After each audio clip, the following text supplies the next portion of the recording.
1923 ഈജിപ്തിലെ കെയ്റോയിലെ കോണ്ടിനെന്റൽ ഹോട്ടലിൽ ഒരു സമ്പന്ന ബ്രിട്ടീഷ് പ്രഭു മരണത്തിന്റെ വക്കിലായിരുന്നു. ഉയർന്ന പനിയും ശ്വാസം മുട്ടും അദ്ദേഹത്തെ വേട്ടയാടിക്കൊണ്ടിരുന്നു. അങ്ങനെ രാത്രി 1:55 അദ്ദേഹം മരണത്തോട് കീഴ്പ്പെട്ടു. അതേ നിമിഷം തന്നെ മുഴുവൻ കെയ്റോ നഗരവും ഇരുട്ടിൽ മുങ്ങി. മിന്നലുകൾ ആകാശത്ത് നിറഞ്ഞു. വൈദ്യുതി തടസ്സപ്പെട്ടു. ആയിരക്കണക്കിന് മൈലുകൾ അകലെ ഇംഗ്ലണ്ടിൽ ലോർഡിന്റെ പ്രിയപ്പെട്ട നായ്ക്കുട്ടി സൂസി പെട്ടെന്ന് ഭയാനകമായി നിലവിളിക്കാൻ തുടങ്ങി. കുറച്ച് നിമിഷങ്ങൾക്കകം അതും മരിച്ചു. അതിന് മാസങ്ങൾക്ക് മുമ്പ് ഈ മനുഷ്യൻ 3000 വർഷം പഴക്കമുള്ള ഒരു ഫറവോയുടെ ശവകുടീരം തുറന്നിരുന്നു. ശവകുടീരത്തിന്റെ പുറത്ത് ഒരു മുന്നറിയിപ്പ് എഴുതിയിരുന്നു: ഫറവോയുടെ ശാന്തിയെ ലംഘിക്കുന്നവന് മരണം വേഗത്തിലുള്ള ചിറകുകളോടെ വരും. ഫറവോയുടെ ഉറക്കത്തെ തടസ്സപ്പെടുത്തുന്നവനെ മരണമാണ് വിധിക്കുക. അടുത്ത 6 വർഷത്തിനുള്ളിൽ ഈ ശവകുടീരവുമായി ബന്ധപ്പെട്ട 22 പേർ മരിച്ചു.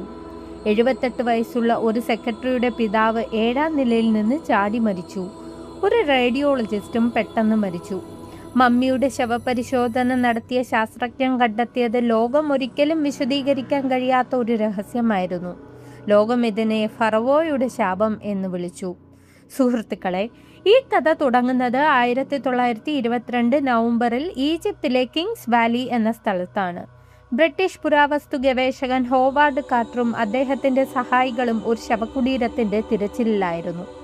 വർഷങ്ങളായി അദ്ദേഹം തിരയുന്നത് ഒരു മറക്കപ്പെട്ട ഫറവോയുടെ ശവകുടീരമായിരുന്നു.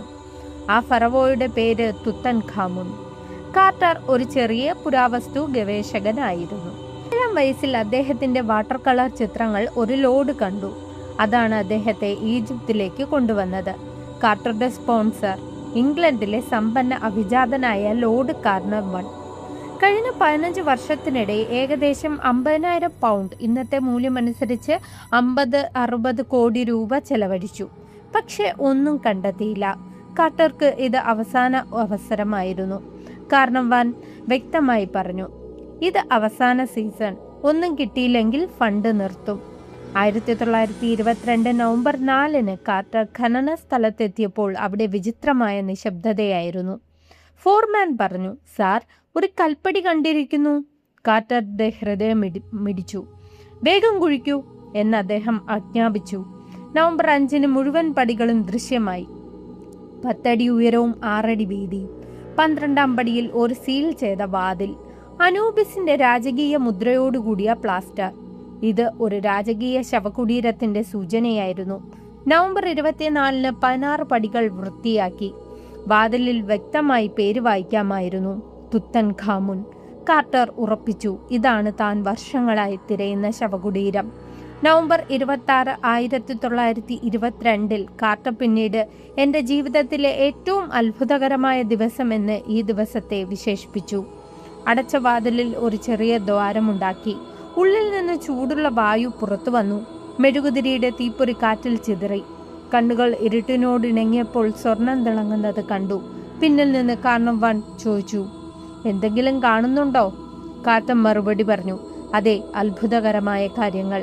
ഇത് 3000 വർഷം പഴക്കമുള്ള ശവകുടീരമായിരുന്നു. അകത്ത് 5398 വസ്തുക്കൾ, 10 കിലോ സ്വർണത്തിന്റെ മുഖംമൂടി, ബഹിരാകാശത്ത് നിന്നുള്ള ഉൽക്കകൾ കൊണ്ടുള്ള കത്തി, സ്വർണം കൊണ്ടുള്ള ശവപേടകം, 130 സ്വർണ വടികൾ, എല്ലാം 3000 വർഷം മുമ്പ് ഫറവോ മരിച്ച നിമിഷത്തിലേതുപോലെ അതേപടി സൂക്ഷിച്ചിരിക്കുന്നു. മനുഷ്യ ചരിത്രത്തിലെ ഏറ്റവും വലിയ പുരാവസ്തു കണ്ടെത്തൽ ഇതായിരുന്നു. പക്ഷേ വാർത്ത പരന്നോടെ വിചിത്രമായ സംഭവങ്ങൾ തുടങ്ങി. കാർട്ടറുടെ വീട്ടിൽ ഒരു സ്വർണ്ണ കാനറി പക്ഷി ഉണ്ടായിരുന്നു. ഒരു ദിവസം അസിസ്റ്റന്റ് വീട്ടിലെത്തിയപ്പോൾ ഭയാനകമായ ഒരു ദൃശ്യം. പക്ഷിയുടെ കൂട്ടിൽ ഒരു മൂർഖൻ. പക്ഷി പാമ്പിന്റെ വായിൽ തൂങ്ങിക്കിടക്കുന്നു. ഈജിപ്ഷ്യൻ ജനങ്ങൾക്ക് കോബ്ര രാജകീയത്വത്തിന്റെ പ്രതീകമാണ്. ഫറവോയുടെ പ്രതികാരമെന്ന് അവർ വിളിച്ചു. കുറച്ച് മാസങ്ങൾക്കകം മാർച്ച് 6 ലോർഡ് കാർണർവണ്ണിന്റെ മുഖത്ത് ഒരു കൊതുക് കടിച്ചു. അടുത്ത ദിവസം ഷേവ് ചെയ്യുമ്പോൾ അതൊരു വ്രണമായി. അതിലൊരു ഈച്ച വന്നിരുന്നു. അണുബാധയായി. പനി ബാധിച്ചു. ഡോക്ടർമാർ മദ്യം ഉപേക്ഷിക്കാൻ പറഞ്ഞെങ്കിലും അത് കാര്യമാക്കിയില്ല. ഏപ്രിൽ 5 രാത്രി 1:55 കാർണർവൺ മരിച്ചു. മരണത്തിന് 12 ദിവസം മുമ്പ് നോവലിസ്റ്റ് മേരി കൊറലി ഡെയിലി എക്സ്പ്രസിൽ മുന്നറിയിപ്പ് എഴുതിയിരുന്നു: സീൽ ചെയ്ത ശവകുടീരം തുറക്കുന്നവരെ ഭയാനകമായ ശിക്ഷ കാത്തിരിക്കുന്നു. പിന്നെ ഭയപ്പെടുത്തുന്ന 2 സംഭവങ്ങൾ: കെയ്റോയിലെ വൈദ്യുതി തടസ്സം, ഇംഗ്ലണ്ടിലെ നായയുടെ മരണം. ഷെർലക് ഹോംസിന്റെ സൃഷ്ടാവ് ആർതർ കൊനാൻ ഡോയിൽ പോലും ഒരു ദുഷ്ടശക്തിയെക്കുറിച്ച് സംസാരിച്ചു. മാധ്യമങ്ങൾ ശാപത്തിന്റെ കഥയെ പിന്തുടർന്നു. ഫറവോയുടെ ശാപം, കിങ് ടൂത്തിന്റെ ശാപം. ഹെഡ്ലൈനുകൾ ലോകമെമ്പാടും പടർന്നു. പിന്നീട് മരണങ്ങൾ ഒന്നിനു പിറകെ ഒന്നായി വന്നു. അമേരിക്കൻ ഫിനാൻസിയർ ജോർജി ഗൗൾ ശവകുടീരം സന്ദർശിച്ച ഉടനെ പനിയിൽ മരിച്ചു. ആകെ 22 പേർ. അതിൽ 13 പേർ ശവകുടീരം തുറന്നവരായിരുന്നു.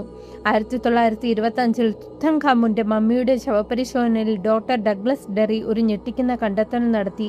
ഫറവോയുടെ കവിളിൽ ഒരു വൃത്താകൃതിയിലുള്ള മുറിവ്, കാർണവന്റെ മുഖത്തെ കൊതുക് കടിയോട് തികച്ചും സമാനമായ സ്ഥലത്ത്. പത്രങ്ങളിൽ വീണ്ടും വാർത്തയായി. ഒരേ സ്ഥലത്ത് ഒരേ മുറിവ്, 3000 വർഷം പഴക്കമുള്ള ശാപം. എന്നാൽ യാഥാർത്ഥ്യം വളരെ വ്യത്യസ്തമായിരുന്നു. തുത്തൻഖാമുൻ 1341 BC-യിൽ ജനിച്ചു. അദ്ദേഹത്തിന്റെ മാതാപിതാക്കൾ സഹോദരങ്ങളായിരുന്നു. ഇൻബ്രീഡിംഗ് മൂലം അദ്ദേഹം ക്ലബ് ഫുഡ് ദ്രോഹിയായിരുന്നു. നടക്കാൻ വടി ആവശ്യമായിരുന്നു. കോഹ്ലറിന്റെ രോഗവും മലേറിയയും അദ്ദേഹത്തെ കൊന്നു.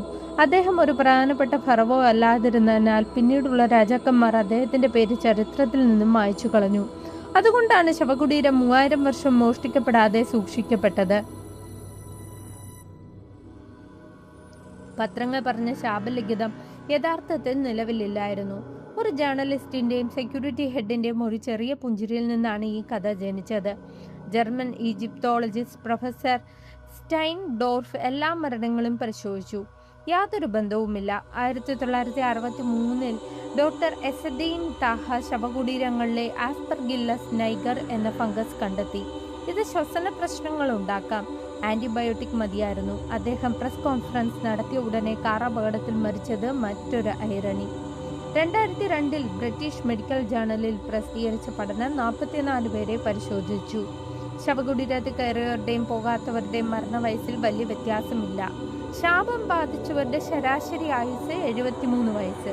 അവരുടെ സാമൂഹ്യ തലത്തിലെ സാധാരണ ആയുസിനേക്കാൾ കൂടുതൽ. വൈദ്യുതി തടസ്സം 1920-കളിൽ കെയ്റോയിൽ സാധാരണമായിരുന്നു. നായയുടെ മരണസമയവും കാർണവന്റെ മരണസമയവും ടൈം സോൺ വ്യത്യാസം കൊണ്ട് പോലും പൊരുത്തപ്പെടുന്നില്ല. മിക്ക മരണങ്ങളും മുൻകാല രോഗങ്ങൾ മൂലമായിരുന്നു. ഏറ്റവും വലിയ തെളിവ് ആദ്യം ശവകുടീരത്തിൽ കയറിയ ലേഡി ഈവലിൻ 1980-ൽ 78 വയസ്സിൽ മരിച്ചു. മമ്മി അഴിച്ച ഡോക്ടർ ഡഗ്ലസ് ഡെറി 1961-ൽ 87-ാം വയസ്സിൽ. ഹോവാർഡ് കാർട്ടർ തന്നെ 1939-ൽ 64 വയസ്സിൽ ക്യാൻസറോടെ മരിച്ചു. കണ്ടെത്തലിന് 17 വർഷങ്ങൾക്ക് ശേഷം. അദ്ദേഹം എപ്പോഴും ചോദ്യങ്ങൾക്ക് ഉത്തരം പറയുമായിരുന്നു. ഞാൻ ഇപ്പോഴും ജീവിച്ചിരിക്കുന്നു.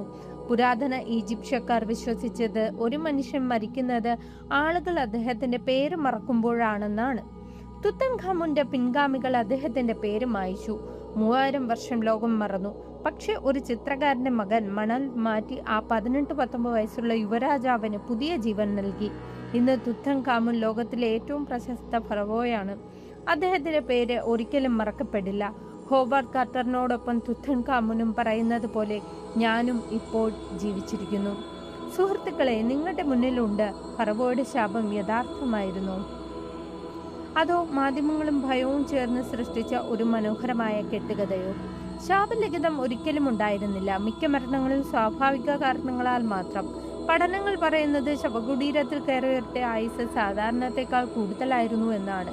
തീരുമാനം നിങ്ങൾ എടുക്കുക. എനിക്ക് തോന്നുന്നത് ഇത് മനുഷ്യ മനസ്സിന്റെ ഭയത്തിൽ നിന്ന് ജനിച്ച ഒരു മിഥ്യ മാത്രമാണ് എന്നാണ്. പക്ഷേ ഒരു കാര്യം ഉറപ്പാണ്, തുത്തൻഖാമുനും ഹോവാർഡ് കാർട്ടറും ഇന്നും ജീവിച്ചിരിക്കുന്നു നമ്മുടെ ഓർമ്മകളിൽ. നിങ്ങൾക്ക് എന്ത് തോന്നുന്നു? കമന്റിൽ പറയൂ.